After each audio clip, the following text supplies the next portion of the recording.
about that place. Even your emotion had an echo in so much space. And when you out there without care, I was out of tone. But it wasn't because I didn't know, no. I just knew too much. Does that make me crazy? Does that make me crazy? Does that make me crazy? Possibly.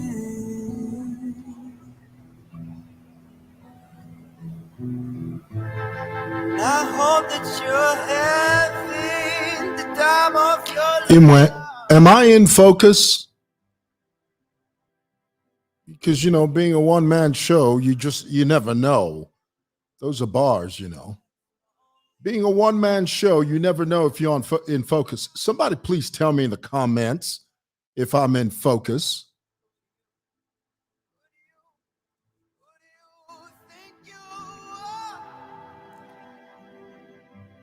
Johnny Lesnar. I can always trust Johnny Lesnar to give me some valuable feedback. Thank you so much, guys. Guys, can I be totally honest with you? And also, if you can, tell me in the comments if you can hear me. Can I be totally honest with you? I only have the one jacket. I do. Isn't that sad? It's terrible. I used to wear suits, but I got to a place in my life where I don't like suits, but I really should be wearing suits. So I have one jacket that I hang in my closet over here at the office. So anytime I want to look swanky, you know the word swanky? I pull out the jacket and then I just go ahead and put it on. This is the reason Mark Zuckerberg only has one type of clothing. He wears the same thing every day because who needs the hassle? Who needs the aggravation of having to figure out what to wear every single day? Do you know? I mean, it gives me an aneurysm just thinking about it. I mean, the whole task of walking up to a closet and then looking at a line of clothes, you have to match the shirt, the tie. You got to match. Oh my God, just the thought drives me nuts. Goodness gracious alive, boy. So I have to confess that I only have the one jacket because I know Facebook being what it is, somebody on here is going to jump on and say, well, didn't I see you wearing that jacket last week? Didn't you wear that jacket the day before yesterday? Didn't you wear that jacket last month? Yeah, it's the same one. Sorry to burst your bubble, but it's the same one. I only have the one jacket. I really should change that. Honestly, really, I should. Okay, somebody says you're looking great. Matthews, thank you for saying that. Guys, I wanted to very quickly jump on here.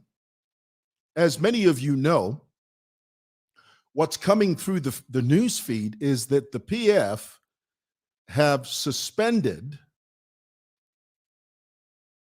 Sampa from the Central Committee.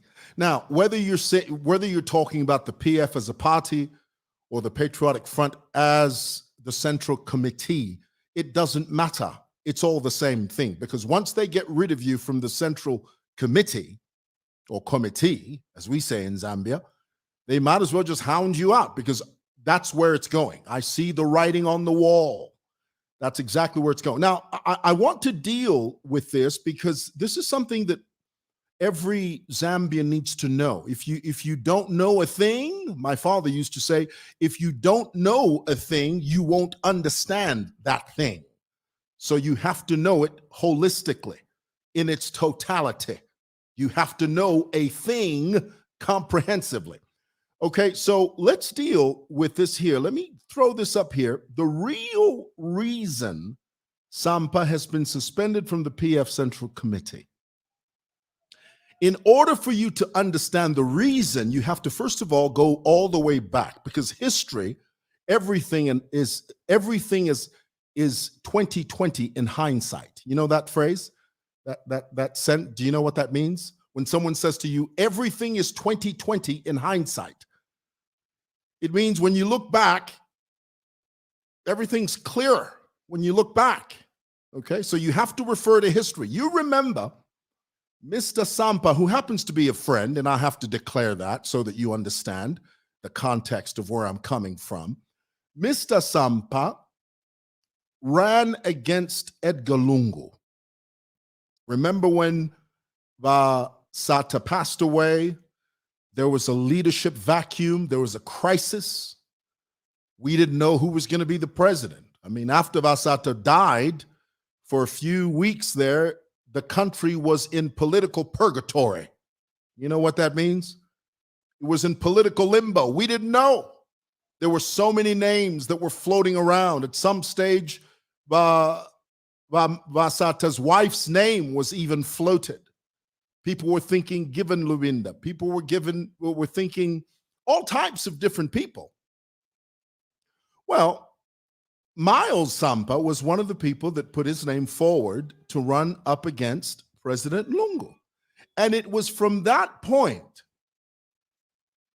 that really the inner circle of the PF started to dislike Miles Sampa. They hated him from the very, very beginning. There were people within the circle of the PF that looked at Miles and said, how dare you? You are still wet behind the ears. You're just a young boy that doesn't know anything about politics. How dare you stand up against the establishment? How dare you have the audacity, the unmitigated gall to stand up against an established arrangement, for lack of a better word. So here it is, out of the bush. You know, God gave us a ram in the bush. If you're not a Christian, you won't understand that phraseology. A ram appeared in the bush in the name of Edgar Lungu, who Miles Sampa stood up against. Remember, there were two camps. Guy Scott was supporting Miles Sampa, and then there was a group of guys that were supporting Edgar Lungu. Now, it's important to understand here that where Edgar Lungu was being protected during the time that the PF were trying to decide who they were going to officially elect as their president, it's important for you to understand that Innocent Kalimanshi at this time was playing a very pivotal role in Edgar Lungu's life. We can say all this now, but during the PF, it was very difficult to come out with this information. Let me say that again. Innocent Kalimanshi was a very key player in ensuring that Edgar Lungu was installed as the president of PF, installed as the presidential candidate of the PF. And the way he did it was that Innocent Kalimanshi blocked everyone and anyone from going and challenging Edgar Lungu at the convention. You remember Edgar Lungu came through unopposed. You know, these are the archaic tactics of these politicians that are a product of a deranged era or an era. Politicians that feel that no, they have to ensure their victory by sealing all the holes and ensure that they stand unopposed. I mean, that's archaic. Unopposed? And any political party that does that, I don't care who they are, you do not hold the tenets of democracy. You don't. But the PF did this, and Kalimanshi made sure that anyone that tried to challenge Edgar Lungu was blocked, was beaten, was brutalized, everything. This is the reason Edgar Lungu, former President Edgar Lungu, was very loyal to Innocent Kalimanshi. In a sense, it was Innocent Kalimanshi, truth be told, it was Innocent Kalimanshi that ushered the PF presidency and gave it to Edgar Lungu. Well, you didn't know that? Did you not know that? If you're a Zambian political student, you should know that. That's a fact. Of course, these are facts that couldn't be said or uttered during the PF. Had I said this during the PF, my goodness, here at Simoson, within 5 minutes, if my card doesn't have air. I mean, Simoson is a private building. I mean, this building is a privately owned building. But during the PF, just to break the door down. But this is the truth. I'll say it again.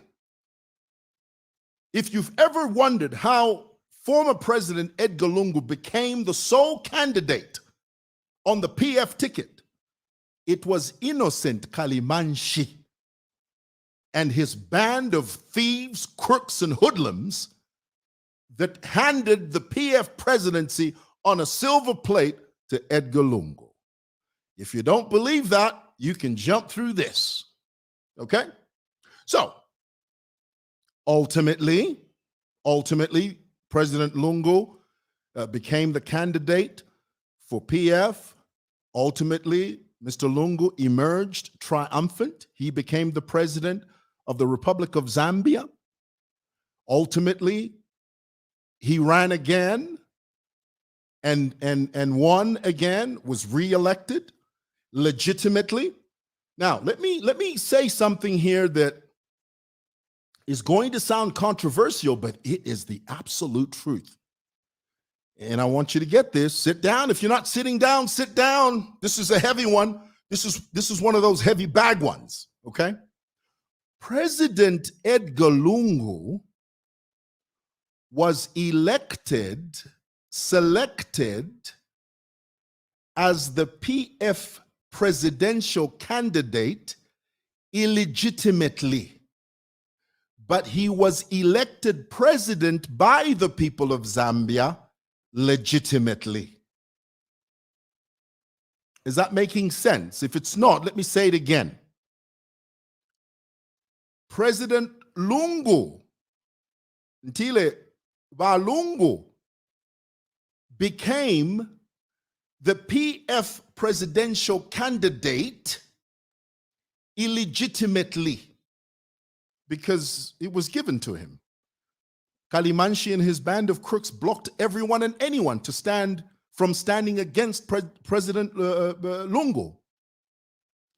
But once Mr. Lungu was established as the PF presidential candidate, when he went to ECZ there and he lodged his papers and his name appeared on the ballot, the Zambian people elected Edgar Lungu as president of Zambia legitimately. That's heavy, but it's the truth. That's what happened. Anyway, so, he becomes president, and he's doing some pretty hot stuff in there, And then while this is happening, there is a militia that's growing in Zambia. Some of you don't know how close we came to a militia state because it was people like Innocent Kalimanshi who felt that Edgar Lungu owed them. And he did, in a sense, to be very frank, he did. This is the reason Edgar Lungu protected Innocent Kalimanshi vivaciously. It's because of that. It's because Mr. Lungu knew what the role that Innocent Kalimanshi played in installing Edgar Lungu as the PF presidential candidate, and then ultimately Edgar Lungu becoming the president of Zambia. So, he's doing his thing. He gets elected. The militia's growing. The PF cadres are growing in strength and numbers. And I warned you many years ago, I told you that the rate at which the PF cadres are growing, they are going to create a militia so large that at some stage, they will demand a seat at the table of power. I told you this years ago. I told you this. The PF cadres were becoming so powerful, so emboldened, that because of their sheer numbers, they were going to select a leader from amongst themselves and then demand a seat at the table of power. That's where we were going. So President Lungu runs again, second time. And, he's doing his thing, and then he realizes, I don't want to leave. I don't want to go. Are you kidding? This presidency gig is amazing. I love being called Eagle One. I love this. I love that people fall down on their knees when I walk in. I love this. I'm not going to give this up. Why don't we do this? Why don't we run a third time? And then there was this big debate. But then you see, the problem is the Zambian people said, no, we don't want that. Okay? We don't want that.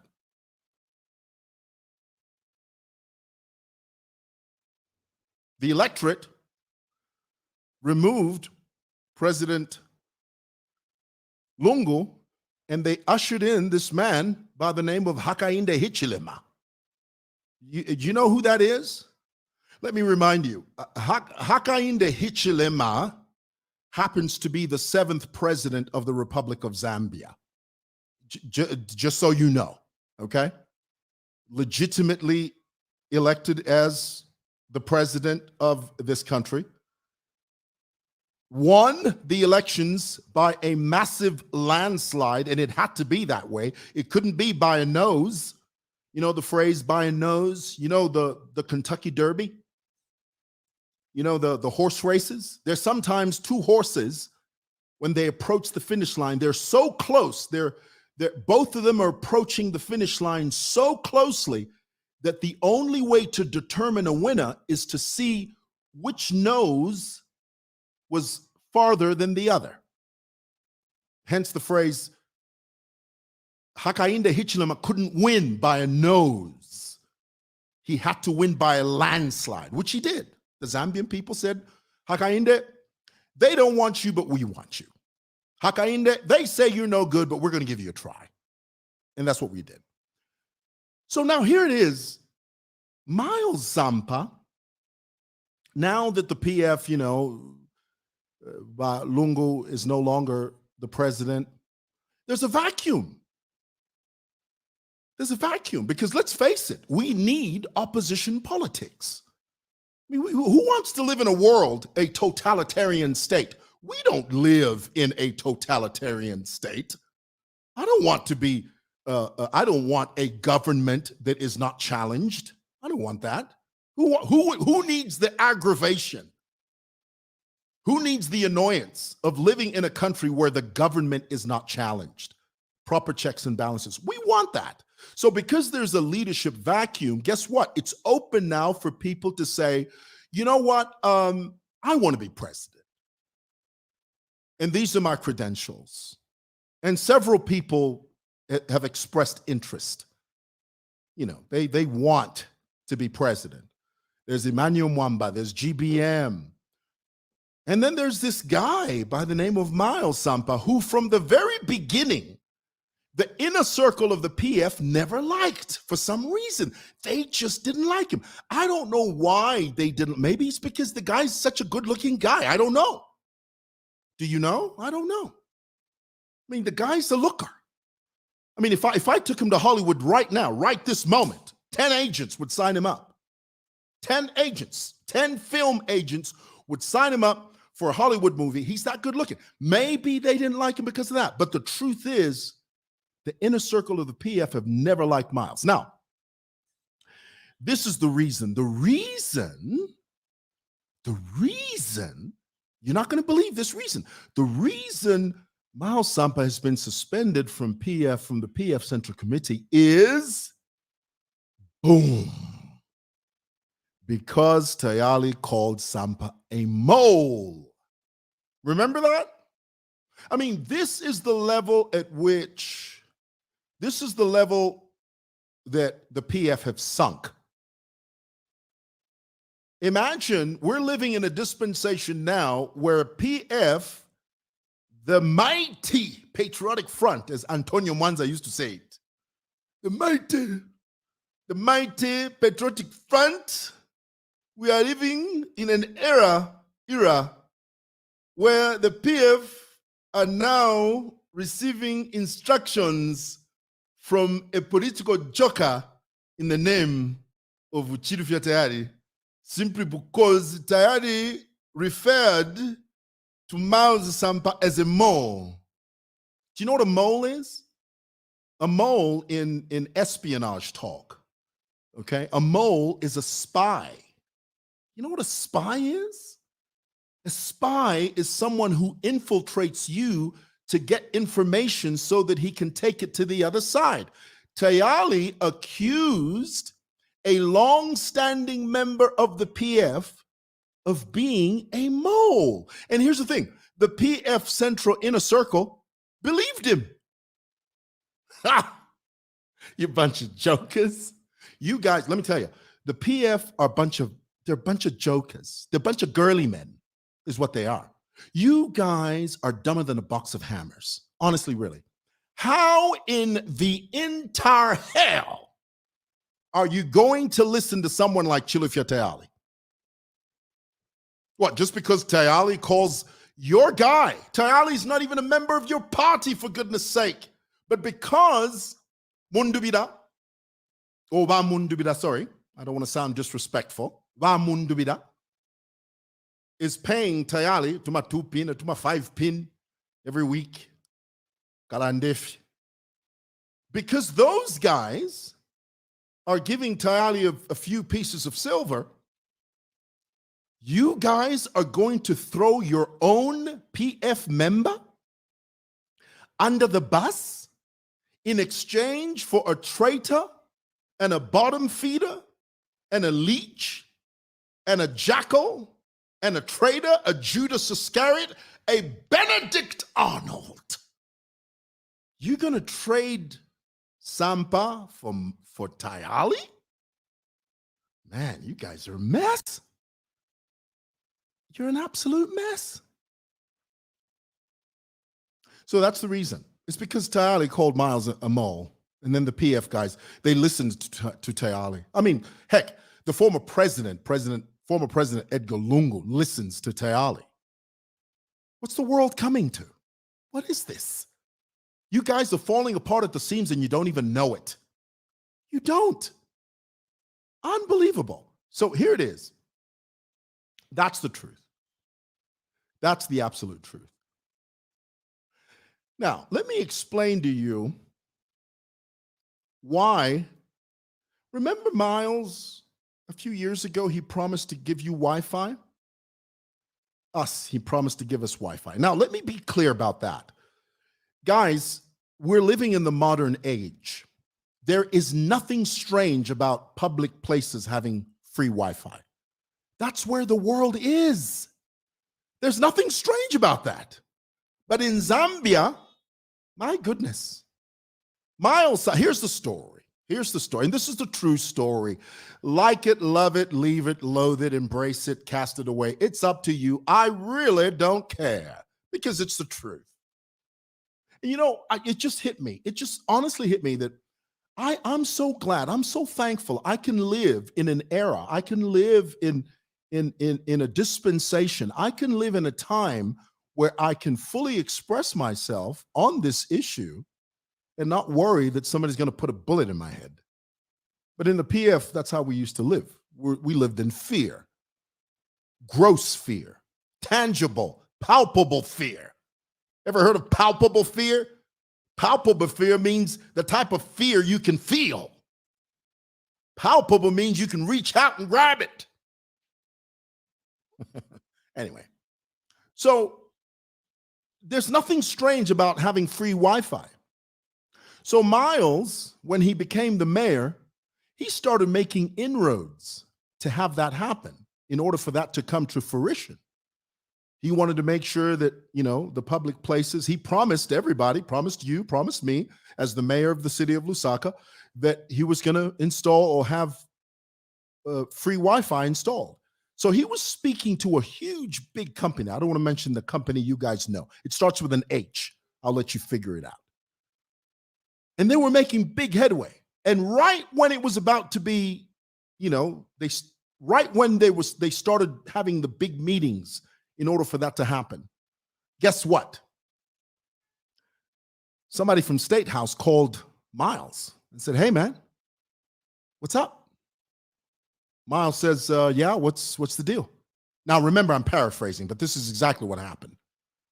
So the guy from State House says, we hear you want to do Wi-Fi thing. What's the deal with the Wi-Fi? He says, yeah, I'm speaking to a company. We're about to meet. We're about to get this thing rolling. And guess what the guy from State House says? He says, the president's daughter wants to know, does she get a cut? You see where this is going? Miles says, what do you mean, cut? What cut? He says, no, come on, Miles. We know you got a bit of action going. Huh? Come on, break off a little something. Huh? You got to do something, Miles. You can't come to the party all by yourself. You got to give up a piece of the action. Miles says, what action are you talking about? He says, come on, Miles. You know the deal. You know the drill. We know you're getting a major cut. But the president's daughter just wants to know, how much is she going to get? Miles says, I don't know what the hell you're talking about. Then State House said, well, in that case, we're going to put a full stop to this whole practice. We're going to just put a full stop. We're going to put a line through this instead of under it. State House, in those days during the PF, put a bullet through that project because the president's daughter wanted a cut because she thought Miles was making a big cut and she wanted a piece of the action. Boom. Does that shock you? Doesn't shock me. Doesn't shock me one bit. It's the truth, man. Yep, that's what happened.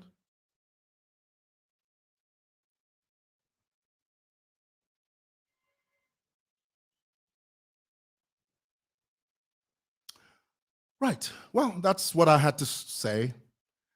Thank you for watching. Thanks for listening. God bless. Bye.